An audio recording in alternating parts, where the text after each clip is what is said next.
ایک بھائی نے پوچھا کہ یہ پڑوسی ملک سے کویسچن تھا کہ ہمارے یہاں ایسا ہوتا ہے کہ جب دولہا گھوڑے پہ بیٹھ کر بارات جا رہی ہوتی ہے تو راستے میں آنے والی کسی بھی مسجد میں وہ گھوڑا روک دیتے ہیں، بارات رک گئی، دولہا صاحب کو اتارا جاتا ہے، وہ پہلے مسجد میں 2 رکعت نفل ادا کرتے ہیں اور پھر آگے روانہ ہوتے ہیں۔ یہ کہتے ہیں جب وہ نفل ادا کرتے ہیں تو صحرا بھی بندھا ہوتا ہے، پھول بھی ان کے گلے میں ڈلے ہوتے ہیں، اتنے زیادہ ہوتے ہیں کہ صحیح طریقے سے سجدہ بھی ممکن نہیں ہوتا،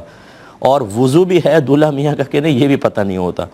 اور وہ ویسے عام دنوں میں فرض پڑتا نہیں ہے، لیکن یہ 2 نفل کی ادائیگی ضرور کی کرتے ہیں۔ کیا حکم شرع ہوگا؟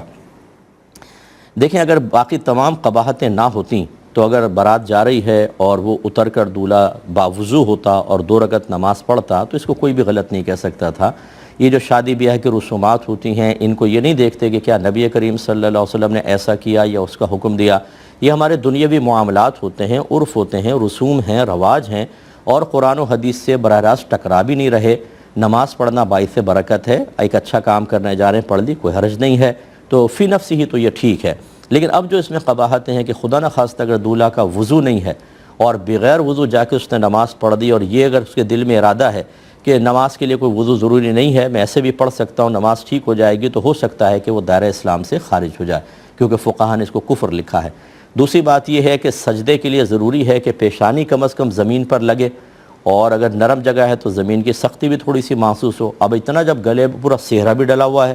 گلے میں پھولوں کے ہار بھی ہیں، تو بیچارہ کیسے صحیح طور پہ سجدہ کرے گا؟ تو پھر یہ کہ رسم کی ایک ناقص ادائیگی تو ہے، لیکن حقیقتاً جو جس مقصد کے لیے نماز پڑھی جا رہی تھی کہ حصول برکت ہو جائے، اللہ راضی ہو، رحمتوں کا نزول ہو، ان میں سے کوئی مقصد پورا نہیں ہوگا۔ اور جب اس نے نیت کر کے سجدہ کرنا چاہا اور سجدہ ہی صحیح نہیں کیا، تو جیسے اس نے نفل شروع کی، نماز اس پر واجب ہو گئی اور اسی طرح ادا نہیں ہوئی، تو یہ گناہگار بھی ہوگا اور واجب الاعادہ ہے کہ آئندہ زندگی میں اس کو پڑھنا ہوگا۔ لہٰذا خلاصہ کلام یہ ہے کہ رسم تو ٹھیک ہے، لیکن باقی جو خرابیاں ہیں ان کو ختم کرنا لازم ہے، ورنہ اس سے بہتر یہ ہے کہ پھر پڑھے ہی نہیں، گھر سے پڑھ لے تیار ہونے سے پہلے، اور سیدھا پھر جا کر شادی کر لے۔ کوئی نفل پڑھنا فرض یا واجب نہیں تھا۔ دیگر جو آخری بات ہے کہ اگر فرائض چھوڑتا ہے تو اس کو فکر کرنی چاہیے، لوگوں کو فکر کرنی چاہیے کہ یہ نوافل آپ اللہ کی رضا کے لیے پڑھ رہے ہوں گے، رحمت نازل ہونے کے لیے۔ نفل سے کہیں زیادہ فرائض باعث نزول رحمت ہوتے ہیں، اور ان کے ترک پر گناہ بھی ہے، اس کے ترک پہ گناہ نہیں ہے۔ تو جس کے ترک پہ گناہ اس کو چھوڑا ہوا ہے، جس کے ترک پہ گناہ نہیں اس رسم کو ادا کر رہے ہیں، یہ بھی ہمارے باطنی مرض کی ایک علامت ہے۔ اللہ سمجھ عطا فرمائے۔